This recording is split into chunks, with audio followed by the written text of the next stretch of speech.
Thomas Tuchel suffers his first defeat as Chelsea manager, and we don't care. Guess what? We have a semi. Nah, I'm joking. Chelsea are through to the semi-final of the Champions League after a 1-0 loss to Porto in Sevilla. But do we care? No, we don't. Let's get into the video. Welcome to the Kavkas View. Welcome, Bratuki. Today's video is a great one. Today's video marks the day that Chelsea make a return to the semi-final of the Champions League, and we're going to break down the game against Porto. The game against Porto in Seville was an interesting one. A new UEFA rule was written. You can't foul Christian Pulisic and not pick up booking. Every foul was without a booking. It was pathetic. He got fouled maybe 10 times in that game. Eden Hazard-esque performance from my guy.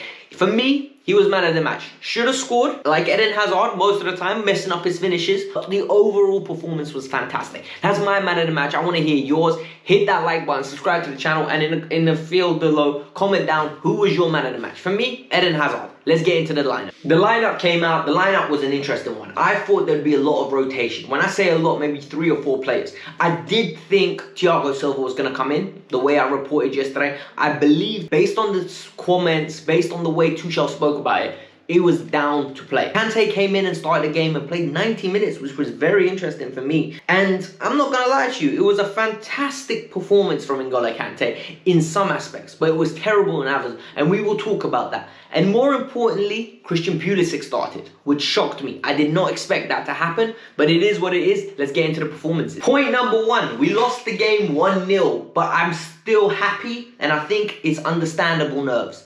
It is understandable nerves. Realistically speaking, Chelsea don't know how it feels to be at this stage of a competition in recent times. It's been nearly 8 years. It's been nearly 8 years since we've been relevant in this competition, and it's understandable why we've been so shocking in this game. The players didn't know what to do. They were nervous, they were tedious, and you could see from the way we started the game. Mendy, that back pass, I was about to rip my hair out. Giving away sloppy passes, shaky on the ball. I thought with Thiago Silva at the back, we would be calm. The goal we conceded was an absolute virtuoso. That bicycle kick was mad. Like literally, they deserved to win the game today, Porto. Only because of how solid they were. We didn't take our chances, but they did. But guess what? It don't matter because you're still out and you're going home. Who cares? Point number 2. N'Golo Kante started the game, and for me, N'Golo Kante had a good game. In all aspects, he broke up a lot of play. He linked up decently, but in some areas, it was so evident of his limitations. In the first half, there was a play where N'Golo gets it. He's got a bunch of spaces on his weaker left foot. He just needs to chip the ball to Ben Chilwell into his direction, and Ben is through. Overhits the pass. Stuff like this, when you play a 2-man midfield, needs to be just annihilated from his game. He is excellent at recovering the ball. He's excellent at being at the right place at the right time. He covers ground unbelievably quick. He is a phenomenal player, and I know I am looking for that one fault. That fault is very important, especially when we do not have a Callum Hudson-Odoi at right wing back providing that threat. That means your passing has to be more pinpoint and more assertive and aggressive when we get the opportunity. For me, he lacks it at times, and his partner today, Jorginho, was fantastic at doing it. He had a very good all-round game, but we won the tie. What do you care? We really don't care. Point number 3. Christian Pulisic was absolutely unbelievable today. And I'm not talking about Christian Pulisic was fantastic to the point where he scored a goal. I mean his all-round assertiveness into this game. I'm always the #1 critic of Christian Pulisic when it comes to game management. He most of the time lacks the ability to say, you know, I'm the man, give me the ball. Today it wasn't like that. This man got kicked maybe 10-15 times.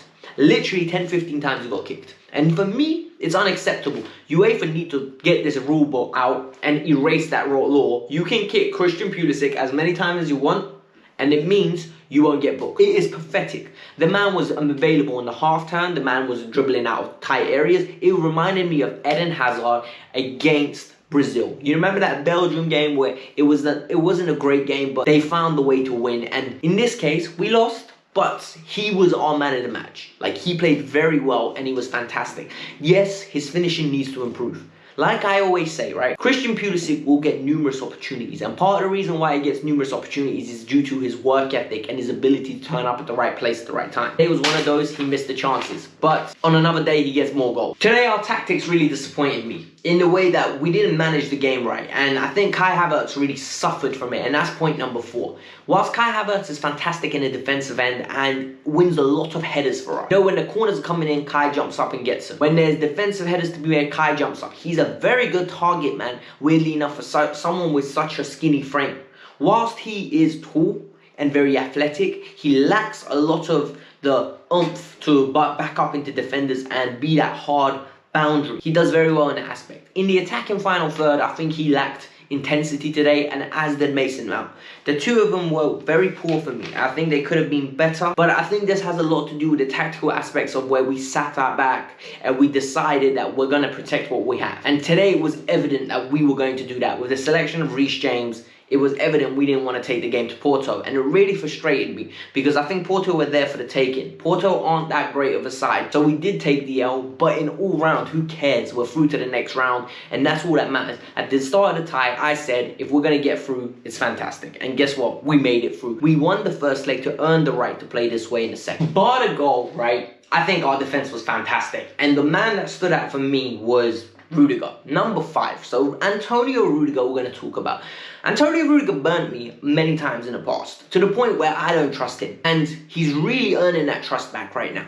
Antonio Rudiger has been fantastic for Chelsea in recent weeks. Maybe not even recent weeks, months. Since Thomas Tuchel's come in, he's had one bad game, and that's all own goal related. So if you score an own goal like that, I have to say you had a bad game. But all round, he's been fantastic. His passing's been audacious, and I think we need more players like Antonio Rudiger. Players that are, I like to say it, alphas. Players that lead the charge. Players that love playing for the club. You can tell he likes playing for us. He absolutely adores this club, just by the way he holds himself and the manner that he talks about the club. For me, his ability is there. Sometimes he lacks the concentration, but I think in the last 20 games, this sample size is getting big enough now where I can say, you know what? In the back three, he's actually a very good defender. And I would like to see him slowly transition into a back 4, but that's a big if we have the right partner next to him. Otherwise, he was absolutely fantastic today. Is the way he dealt with the Porto number 9. The big guy, I think is the number 11. He was fantastic. I don't know his name. He is absolutely a beast. And Rudiger stood up to him and did a good job. And for me, the all-round, guarding him, because the guy was an old-school target man. Gets the ball, plays it off. Rudiger gave him a physical battle and won it, in my opinion. Point number 6, and I think a lot of you aren't going to like it. Tommy Tuchel really dropped the ball today, man. He didn't manage this game correctly. For me, the game was screaming out for some more subs. The problem is we were getting overrun in the midfield, and there's no Billy and there's no Kavkas. So for me, I asked the question now, who do you bring on in that position?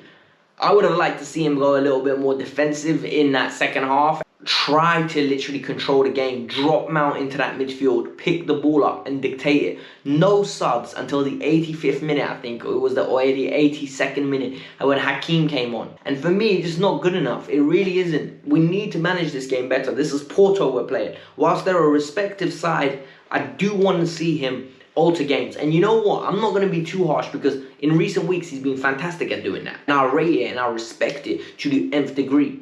But today, I'm going to have to call it out because he was poor. It was a lot down on him. The tactics that we used, I think we went into that game like a small team hanging on. We gave Porto faith and belief to come and attack us. Personally, I don't like that. The next tie now is going to be against Real Madrid or Liverpool. And I'm absolutely sure. Look, it's happy days, isn't it? It's absolutely happy days. We're through to the next round and a lot of us are going to be gassed. A lot of us are going to be gassed. Because we're in a semi-final and I know for a lot of our fans, if you were 10 last time, so it was 8 years ago, so you're 18 now. So you were 10 last time we made it to a Champions League. I think it was the last 8.